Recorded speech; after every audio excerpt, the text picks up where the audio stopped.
lock ng fuel lines para hindi siya magtagas.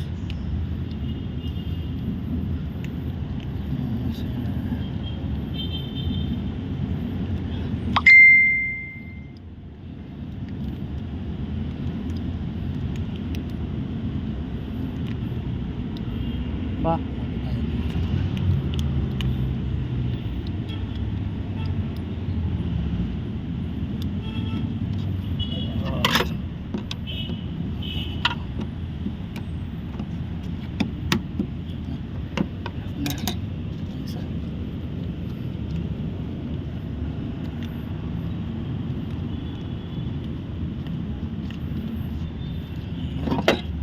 Mas konti.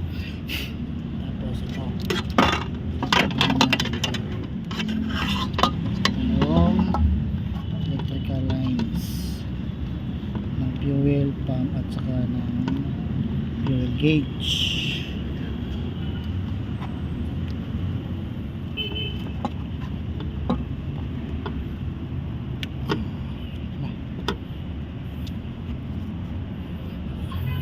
Ngayon try nating pandarin kung aandar na siya.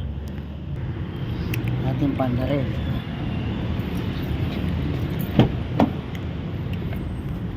Ba't dito? Yup, yeah.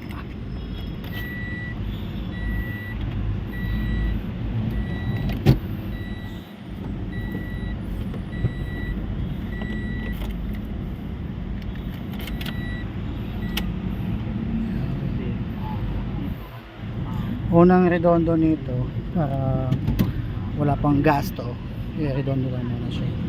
May ilang segundo. Try natin. Isa. Ayun, maganda na. Yan. Ayan. Try natin i-read. Pag yan malakas yung fuel pa, kailangan pag-apak mo ng gas, gagalaw yung RPM gauge niya. May galit na siya. Kanina pag revolution imbes na lumakas, bumababa. Sa ngayon ayan, umabot na lang sa 6. Okay na, very good. Ganyan lang po.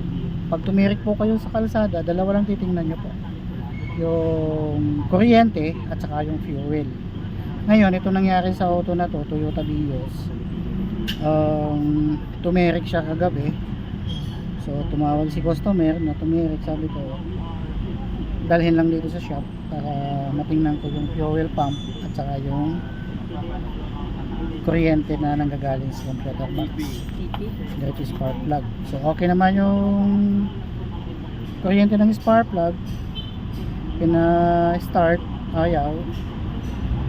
Pagtingin sa fuel lines, walang lumalabas na fuel, kaya yun, confirm fuel pump ang sira.